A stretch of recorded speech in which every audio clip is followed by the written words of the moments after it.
Timnas Garuda versus Jepang yang berlangsung pada sore hari ini. Banyak warga net yang antusias untuk menyampaikan prediksi skor mereka. Di antaranya adalah dari @ucupbahdim. Dalam kolom komentar ia menyebut skor 2-0 untuk kemenangan Indonesia yang dihasilkan dari gol Beckham Putra dan Ole Romeni. Lalu kita lihat juga yang lainnya, ada juga dari @joda_84 yang menyebut sepertinya sama-sama kuat, yang penting jangan sampai kalah mental duluan dan usahakan bikin angka lebih awal. Lalu selanjutnya ada dari @hariputraananda di kolom komentar cukup banyak menganalisanya. Ia mengulas tentang timnas Indonesia dan Jepang yang sama-sama ingin unjuk gigi di laga kualifikasi Piala Dunia. Jepang dinilai akan menutup pertandingan dengan kemenangan. Sementara timnas Indonesia juga tidak kalah akan unjuk gigi dengan rotasi pemain yang jarang tampil dan diharapkan bisa membawa kemenangan. Prediksi antara Jepang dan Indonesia adalah 3-1.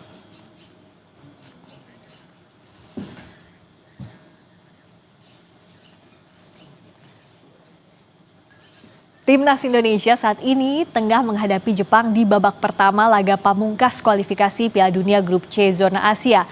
Sementara kedudukannya 0-2, kita ulas bagaimana kekuatan dua tim, terlebih timnas ingin meraih poin dan membalas kekalahan di GBK tahun lalu. Saya sudah bersama dengan analis sepak bola Kesit Handoyo. Bung Kesit, selamat malam. Selamat malam, Mbak Friska.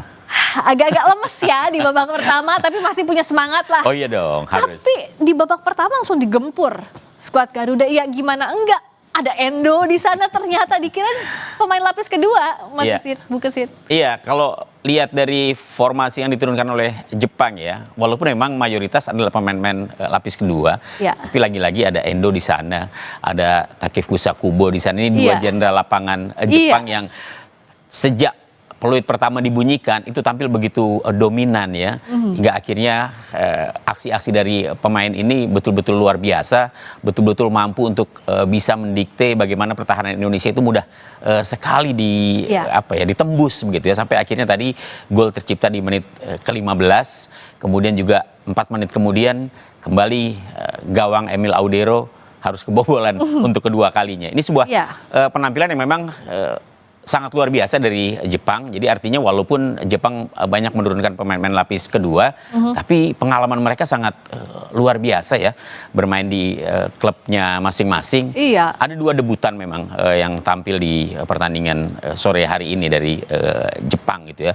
Salah satunya Yunosuke Suzuki tadi ya. Dan kita lihat tadi bagaimana dia memberikan asis yang begitu memanjakan, sampai akhirnya Indonesia harus kebobolan.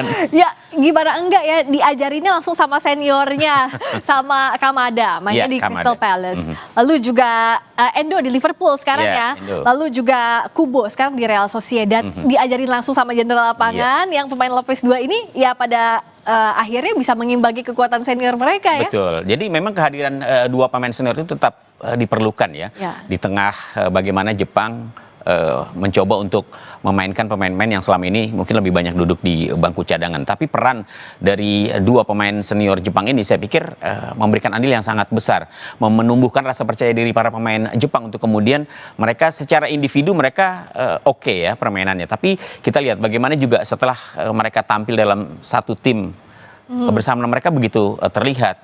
Tidak bedanya dengan ketika Jepang menampilkan pemain-pemain seniornya, pemain-pemain yang selalu menjadi andalan seperti Minamino sebelumnya, atau Retsudoan ya. Ternyata tidak jauh berbeda. Nah sekarang setelah kita kebobolan, Kevin Dix diganti sama Sayuri. Iya, tadi mengalami hamstring sepertinya ya. Kevin Dix.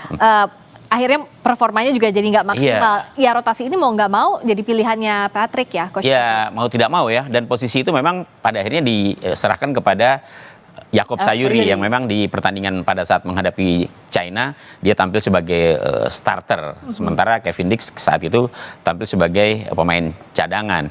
Dan kalau kita lihat bagaimana aksi-aksi dari Kevin Dix sepanjang 19 menit pertama lah tadi, memang sulit ya untuk bisa keluar melakukan penetrasi karena hampir seluruh pemain Jepang itu mengurung lini pertahanan Indonesia.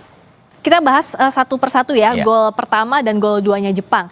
Di gol pertama maupun gol kedua, sebenarnya Emil Odero udah tahu ya arah bolanya kemana ya, Bung Kesit, tapi kalah langkah. Iya, pertama itu, kemudian memang mengantisipasi umpan-umpan crossing itu nggak begitu mudah ya bagi seorang penjaga gawang. Karena ketika dia menghadap ke sisi kanan, dia harus memperhatikan juga pergerakan pemain yang sebenarnya tidak terlihat oleh dia. Dan itu tugasnya back-back Indonesia sebenarnya untuk mengantisipasi bagaimana kemudian pemain lawan yang akan mendapatkan umpan crossing itu memanfaatkannya. Dan tadi kita lihat J.I.Z juga terlambat ya untuk bisa melakukan blocking terhadap Kamada. Nah, apa yang membuat, kalau kita lihat dari awal pertandingan, back belakang kita, pemain back kita tuh kan biasanya responsif dan cepat ya, Bung Jai dan kawan-kawan. Tapi apa yang membuat, apakah memang langkah Jepang lebih cepat atau mereka sudah tahu strategi Indonesia ini, jadi kita memberikan banyak-banyak umpan crossing? Pertama memang permainan bola-bola pendek Jepang ya, dari kaki ke kaki ketika memasuki area pertahanan Indonesia itu sangat luar biasa.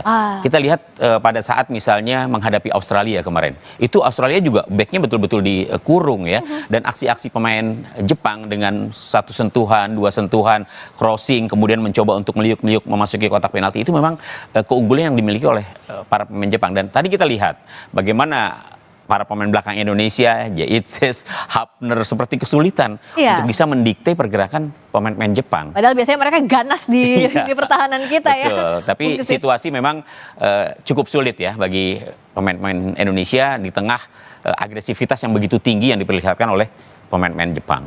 Verdong absen, nggak dimainkan di awal, apakah ini jadi faktor juga? Beberapa perubahan yang dilakukan oleh Patrick Kluivert memang cukup mengejutkan ya. Misalnya Verdong, kemudian kita juga tidak melihat Rizky Ridho ya. Rizky Ridho memang mengalami cedera dan pada akhirnya tidak bisa tampil. Kemudian Mel Silgers, kemudian kalau kita lihat sebenarnya di lini pertahanan masih ada Hapner, masih ada J.I.Z ya. Tapi lagi-lagi dalam situasi di mana Jepang tampil begitu apik, begitu tenang, tidak mudah untuk bisa kemudian menghentikan, meredam pemain-pemain Jepang yang memang secara kualitas individunya menurut saya sangat baik. Iya, mereka secara individu, secara tim juga apalagi ya. Kita lihat susunan pemain timnas versus Jepang dengan strategi 3-4-2-1. Jadi sebenarnya kekosongan itu ada di sisinya Mads Hilgers ya, kalau tadi ya. Di sisinya Mads Hilgers kita lihat ada beberapa umpan crossing itu dari sini mulainya ya, Bung Kesit ya.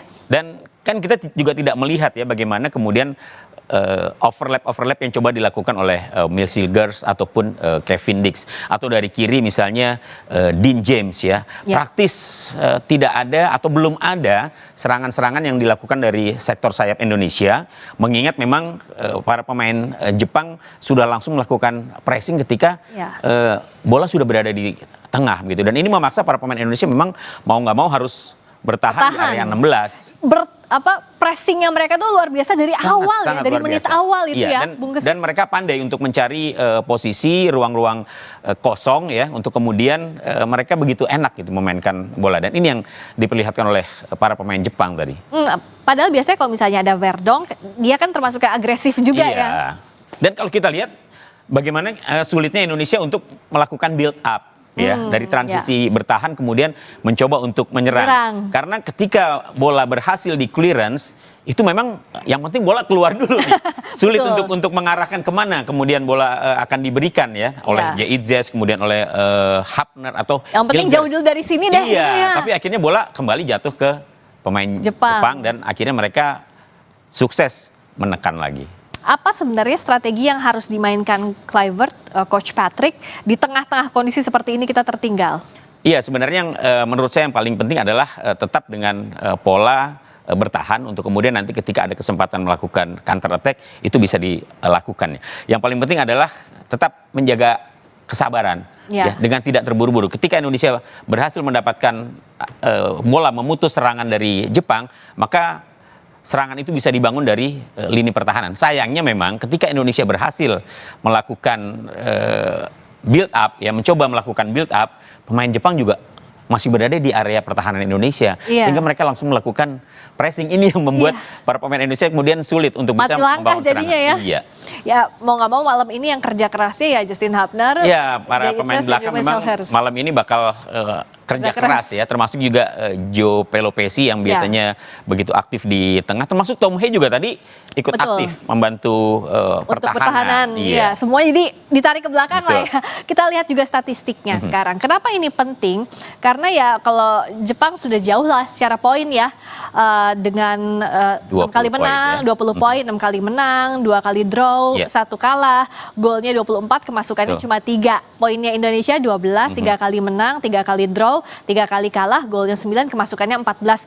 Statistik pun sudah jauh sudah cukup bisa menjawab sebenarnya ya bagaimana Jepang menampilkan performanya di persaingan grup C ini. Mereka baru 1 kali kalah ketika menghadapi Australia. Dan itu pun juga setelah mereka sudah memastikan diri lolos. Ya. Itu pun penguasaan bolanya lebih banyak di Jepang waktu mereka, itu ya, waktu di Australia. 60, hampir 70 ya, 68 berbanding 22 pada saat menghadapi Australia. Oke, nah sekarang informasi terbarunya Marcelino masuk gantiin Dean James yang cedera. Ini gimana bisa memperkuat lini depan kita? Iya, dengan hadirnya Marcelino memang diharapkan dia kan punya kemampuan individu yang sangat baik ya. Dia berani pegang bola. Seperti juga nggak jauh beda seperti Beckham Putra sebenarnya. Tapi Marcelino jauh lebih berpengalaman. Dia sudah memperkuat tim nasional sejak eranya STY dibandingkan dengan Beckham yang baru kemarin ya pada saat menghadapi China diturunkan dan dipanggil ke tim nasional.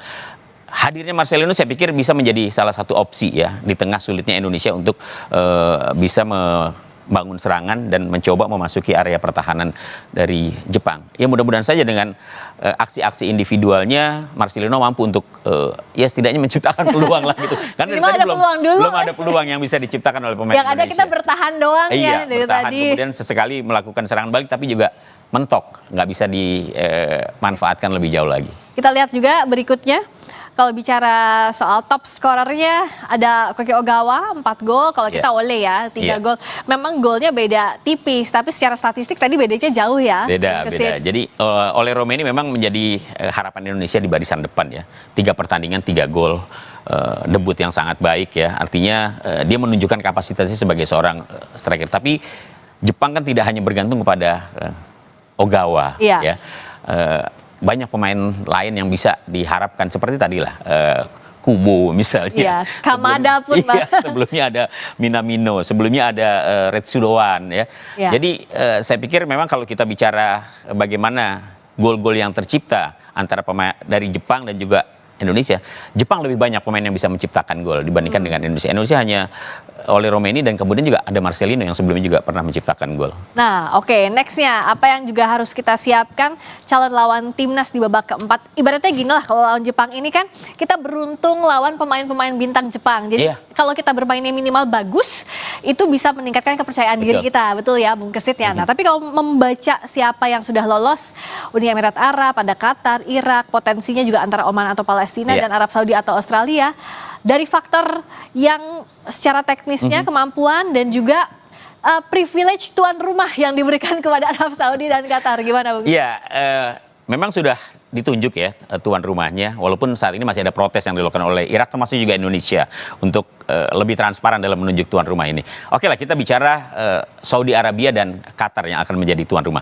Pastinya Indonesia tidak akan satu grup lagi dengan Saudi Arabia, tapi akan berada satu grup dengan Qatar. Tinggal mencari siapa lagi nih satu, ya antara Irak atau Palestina, ya ini ya, atau Oman. Ini yang menurut saya masih menjadi teka-teki siapa nanti yang akan menjadi lawan Indonesia yang masuk di round keempat ya. Kita sih berharap, kalau saya berharap siapa Bung Kesit yang diharapkan? Kemudian Oman. Walaupun Qatar agak-agak deg-degan, ingat drama waktu itu nggak sih lawan Qatar? Paling tidak. Memang dari sisi tuan rumah mereka pasti akan mendapatkan keuntungan ya. Kita tahulah bagaimana Qatar. Tapi dari sisi permainan sebenarnya dengan formasi Indonesia pada saat ini, dengan komposisi pemain yang dimiliki oleh Indonesia pada saat ini, Indonesia saya masih berani bertaruh. Indonesia bisa dikatakan sejajar dengan Qatar, termasuk juga dengan Oman. Ya mungkin akan lebih berat kalau ketemu Irak. Ya, kalau Irak sih kita sulit sekali menang dari Irak. Jadi mudah-mudahan aja kita bertemunya dengan Qatar. Kemudian Oman. Tapi kalau lawan Qatar ini artinya kita harus kelihatan banget menang mutlak Nggak ada kesempatan buat Qatar yang guling-guling di lapangan gitu ya, drama-drama. Kita tahu lah bagaimana mereka memainkan dramanya setiap kali tampil di kandang sendiri. Tapi kalau kita ya udah pasti menggempur, nggak ada kesempatan dan harus sabar berarti kalau lawan mereka ya. Iya, harus sabar. Kalau tidak, mereka kan pandai sekali memprovokasi begitu ya. Para pemain Indonesia seharusnya sudah hafal dengan kebanyakan para pemain dari Timur Tengah yang ya kadang-kadang pandai memprovokasi, pandai memainkan drama. Tapi dengan kematangan saya pikir pemain Indonesia seharusnya sih tidak kemudian mudah terpancing ya kalau nanti bertemu dengan mereka. Kemarin terbukti waktu lawan Tiongkok di titik putih saat momen krusial aja mereka udah bisa menguasai begitu ya. Itu kan pengalaman berbicara dan kemudian bagaimana juga para pemain sudah hafal dengan trik-trik yang biasanya dilakukan oleh pemain lawan. Nah, sekarang kalau lawan Jepang apa yang bisa kita harapkan? Ya setidaknya nggak terlalu ketinggalan jauh aja udah bersyukur. Iya. Ya harapannya ini pertandingan memang sudah tidak menentukan, Mbak Friska. Artinya mau menang mau kalah tidak ada urusan lah. Tapi buat Indonesia menurut saya sangat penting. Kenapa? Jepang adalah tim kuat. Jepang sudah memastikan diri lolos. Posisinya ada di peringkat ke-15. Artinya kalau kita bisa mendapatkan pengalaman bertanding dengan Jepang, itu akan sangat berharga bagi para pemain. Setidaknya menambah menit bermain. Kemudian bagaimana pelatih terutama juga menganalisa ketika ketemu dengan tim-tim kuat seperti Jepang. Jadi banyak sekali manfaatnya ketika kita menghadapi tim sekelas Jepang. Ya apapun hasilnya lawan tim sekelas Jepang sih hal yang positif buat kita ya. Secara individu pun melawan Endo, melawan Kubo kapan lagi ya kalau nggak di momen ini. Ya walaupun kita juga punya pengalaman ketika kita kalah 0-4 di pertemuan pertama di Jakarta.